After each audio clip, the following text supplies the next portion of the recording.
Hello everyone, आज का topic है शैव धर्म। और शैव धर्म के बारे में चर्चा करूंगा। तो शैव धर्म भारत का सबसे पुराना धर्म है और शिव के अनुयायी शैव कहलाए और यही जो है शैव धर्म हो गया। और शैव शिव की उपासना जो है वह भारत में आदि इतिहास से शुरू होती है, अर्थात सैंधव सभ्यता से शुरू होती है। और सैंधव सभ्यता में मोहनजोदड़ो नामक स्थान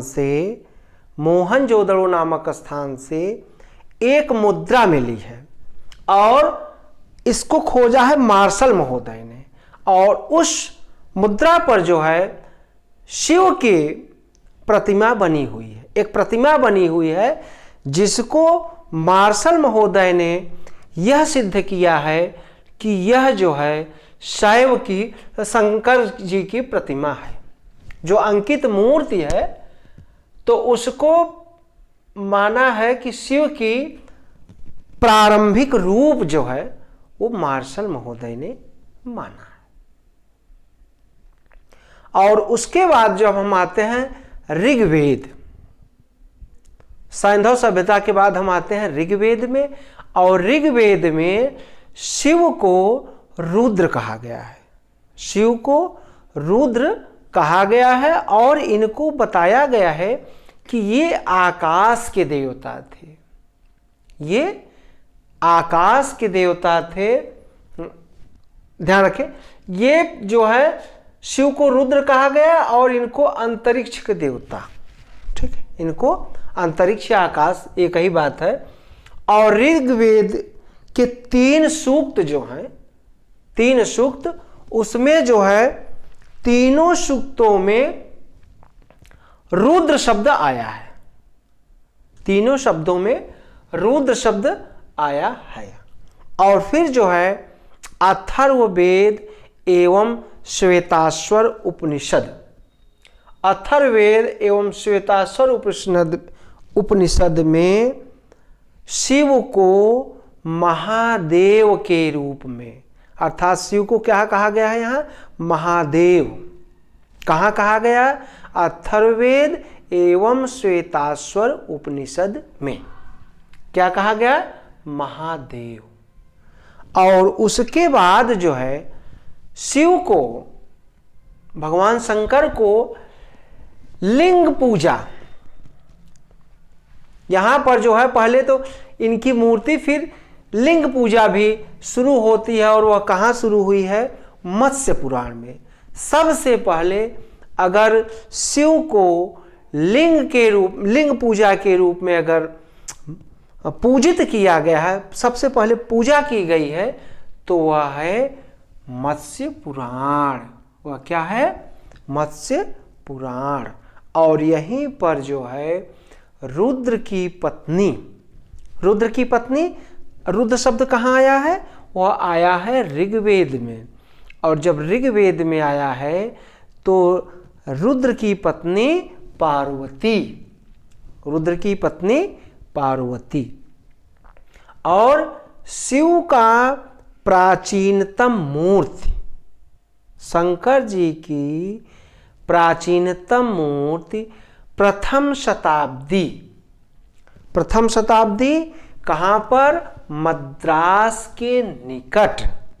कहाँ पे? मद्रास के निकट। और स्थान का नाम है रेनीगुंटा, स्थान का नाम है रेनीगुंटा, स्थान का नाम है रेनीगुंटा में प्रसिद्ध, रेनीगुंटा में प्रसिद्ध गुडिमल्लम। क्या है? गुडिमल्लम। गुडिमल्लम लिंग के रूप में प्राप्त है। तो प्रथम शताब्दी मद्रास के निकट रेनीगुंटा नामक स्थान में प्रसिद्ध गुडिमल्लम में लिंग के रूप में जो है पहली प्रतिमा प्रथम शताब्दी में प्राप्त होती है। और उसके बाद शंकर जी जो है वह क्या धारण करते हैं? वह धारण करते हैं चर्म। बाघंबर जो उनका है वह किसका है? चमड़े का है। इसलिए इनको क्या कहा गया? बाघंबर जो धारण किए हैं, इसलिए इन्हें कृतिवासन भी कहा गया। इन्हें क्या कहा गया? कृतिवासन। आप लोग ध्यान से सुनेंगे, इसको क्या कहा गया? क्या कहा गया? कृतिवासन। क्यों? क्योंकि इन्होंने चर्म धारण किया था। फिर जो है सूत्र ग्रंथों में शंकर जी के 12 नाम मिलते हैं। सूत्र ग्रंथों में शंकर जी के 12 नाम मिलते हैं। और रामायण में इन्होंने क्या कहा? इन्होंने जो है कामदेव को भस्म किया था, इसलिए इनका नाम मदन वाहन। और गंगा जी का अवतरण इन्हीं के माध्यम से हुआ था, तो गंगावतरण। और क्या? गंगावतरण, शिव पार्वती विवाह, यह सब जो है रामायण में प्रसंग मिलता है। और महाभारत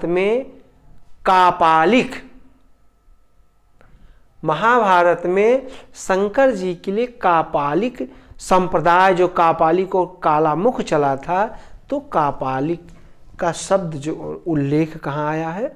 महाभारत में आया है। और उसके बाद हम लेते हैं पाणिनि की अष्टाध्यायी। उसके बाद क्या लेते हैं?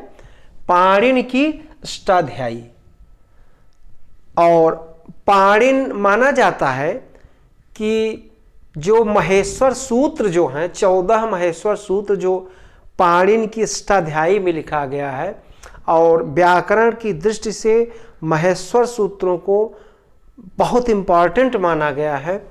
और यह माना गया है कि शंकर जी की डमरू की ध्वनि से, शंकर जी के डमरू की ध्वनि से जो है वह 14 महेश्वर सूत्र निकले हैं। वह कितने हैं? वह सूत्र कितने हैं? 14।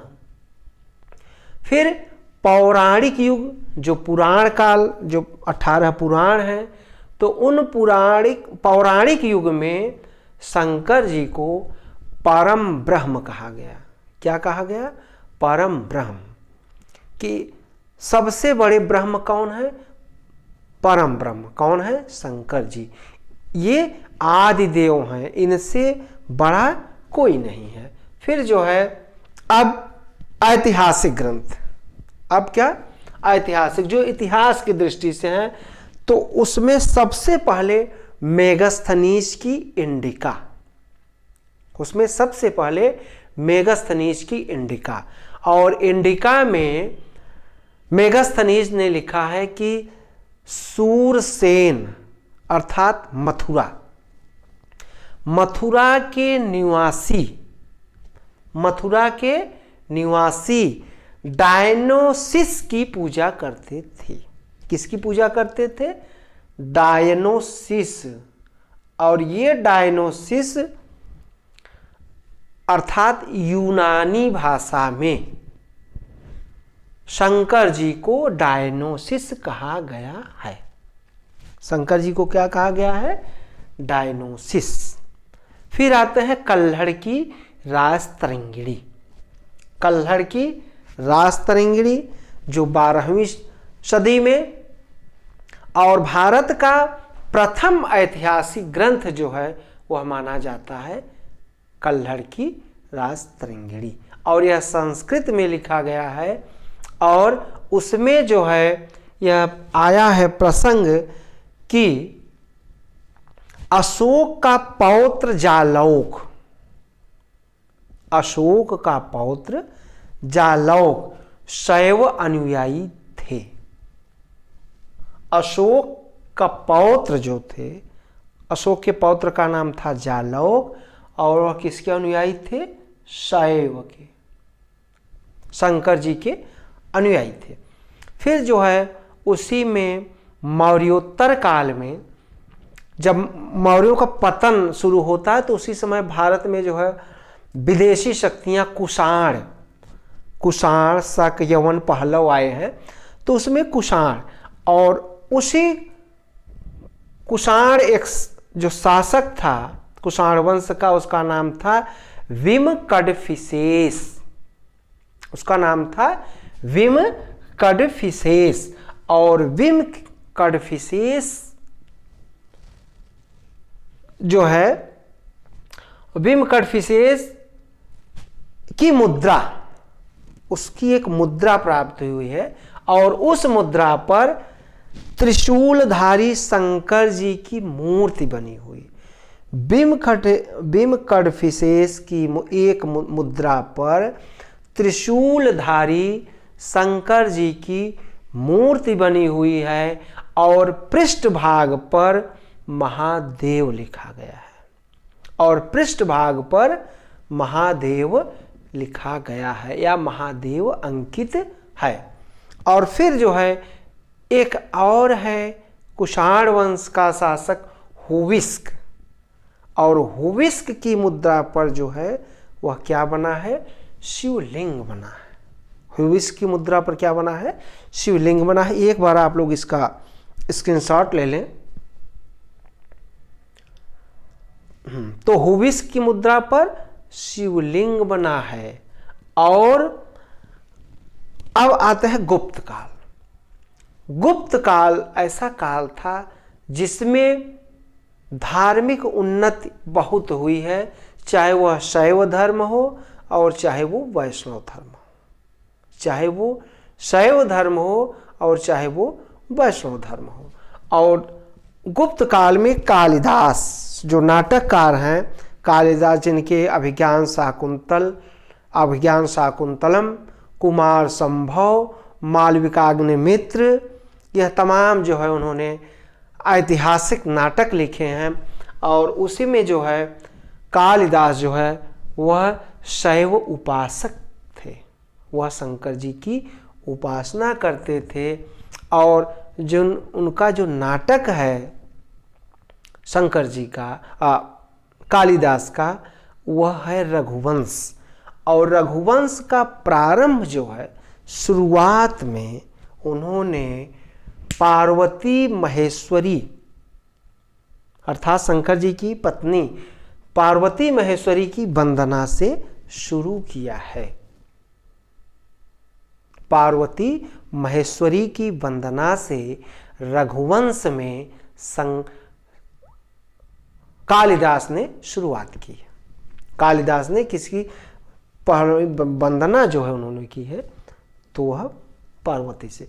फिर उसी तरीके उनका एक और ऐतिहासिक नाटक ग्रंथ जिसका नाम है कुमार संभव, जिसका नाम है कुमार संभव। और कुमार संभव में शिव स्कंद अर्थात शिव के पुत्र गणेश जी, शिव के पुत्र गणेश जी के जन्म का उल्लेख जो है वह किसमें है? वह है कुमार संभव में। वह किसमें है? कुमार संभव में। और इसी कुमार संभव में शंकर जी के अर्धनारीश्वर रूप की कल्पना की गई है। अर्थात शिव को अर्धनारीश्वर माना गया, आधा नारी और आधा नर। तो यहां जो है अर्धनारीश्वर की कल्पना की गई है। अर्धनारीश्वर की कल्पना की। आप लोग ध्यान से सुनेंगे, कंपटीशन की दृष्टि से वेरी इंपॉर्टेंट टॉपिक। और कालिदास जी ने अपने इसी कुमार संभव में 3 ज्योतिर्लिंगों का विवरण प्रस्तुत किया है। और उसमें जो है लखीमपुर खीरी लखीमपुर खीरी का गोला गोकर्ण नाथ, लखीमपुर खीरी का गोला गोकर्ण नाथ, उज्जैन के महाकालेश्वर मंदिर, उज्जैन के महाकालेश्वर मंदिर और काशी विश्वनाथ, और काशी विश्वनाथ, 3 ज्योतिर्लिंग जिसमें लखीमपुर खीरी का गोला गोकर्णनाथ, उज्जैन का महाकालेश्वर मंदिर और काशी विश्वनाथ, ये 3 शिवलिंगों की उन्होंने चर्चा की है, अर्थात वर्णन अपने कुमार संभव ग्रंथ में किया। और उसके बाद चंद्रगुप्त द्वितीय आता है, गुप्त वंश का राजा। और चंद्रगुप्त द्वितीय का जो है मंत्री था वीरसेन, उस मंत्री का क्या नाम था? वीरसेन। और वीरसेन जो है वह शैव धर्म का अनुयायी था, वह शैव धर्म का अनुयायी था। और उदयगिरी पहाड़ी पर शैवों मतलब शैव मत के मानने वाले लोगों के लिए उसने एक गुफा का निर्माण कराया था, उसने एक गुफा का निर्माण कराया था कि लोग शैव मत वाले वहां रह सकें। और इसी तरीके गुप्त काल में नचना कुठार या नचना कुठारा भी कहीं कहीं लोग कहते हैं, तो नचना कुठार यह पार्वती जी का मंदिर है, मतलब पार्वती की मूर्ति, शिव पार्वती, और भूमरा मंदिर जिसमें शिव की प्रतिमा स्थापित है, जिसमें शिव की प्रतिमा स्थापित है। गुप्तकालीन मंदिर हैं नचना कुठार और भूमरा मंदिर। और उसी तरीके समुद्रगुप्त की प्रयाग प्रशस्ति, जिसको हरिसेन ने उत्कीर्ण कराया था, समुद्रगुप्त की विजयों को जो है उसने लिखा था।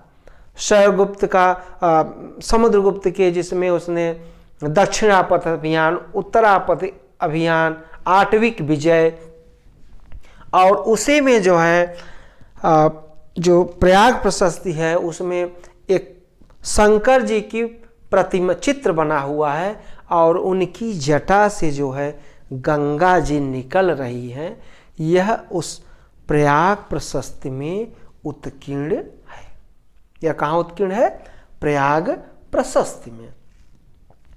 और अब जो है हम देखते हैं एलिफेंटा द्वीप। एलिफेंटा द्वीप मुंबई से लगभग 12 किलोमीटर दूरी पर समुद्र में है, अरब सागर में। और वहाँ पर जो है वो एलिफेंटा जो है यूनेस्को द्वारा संरक्षित भी किया गया है। और वहाँ पर शिव जी की त्रिमूर्ति स्थापित है।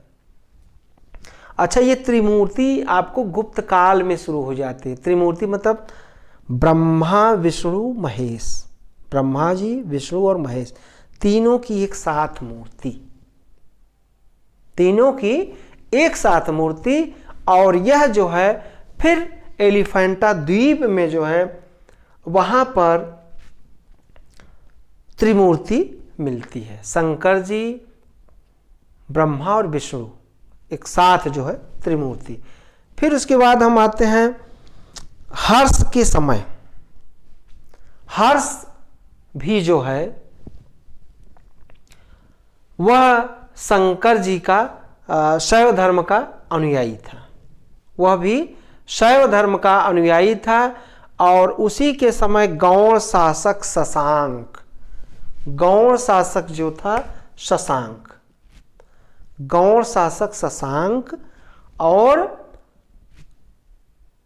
यह भी शैव धर्म का अनुयायी था, गौड़ शासक शशांक। और हर्षवर्धन का बांसखेड़ा अभिलेख, हर्षवर्धन का बांसखेड़ा अभिलेख, इससे यह साक्ष्य मिलता है कि हर्षवर्धन भी जो है वह शैव धर्म का अनुयायी था। फिर चंदेल एवं सेन वंश के, राजपूत युग में चंदेल एवं सेन वंश के राजा, उन्होंने अपने अभिलेखों में ओम नमः शिवाय चंदेल एवं सेन वंश के राजा, उन्होंने अपने अभिलेखों में ओम नमः शिवाय लिखवाया है। और उसी में जो है चंदेल वंश का शासक धंग, चंदेल वंश का शासक धंग, और धंग ने जो है कंदरिया महादेव का मंदिर जो खजुराहो में है, जो खजुराहो में है, और कंदरिया महादेव मंदिर शंकर जी से संबंधित है, वह शंकर जी से संबंधित है। उसी तरीके सोमनाथ का मंदिर, जिसको महमूद गजनवी ने लूटा था, गुजरात में है, और यह भी जो है सोमनाथ का मंदिर भी जो है वह शंकर जी से संबंधित है।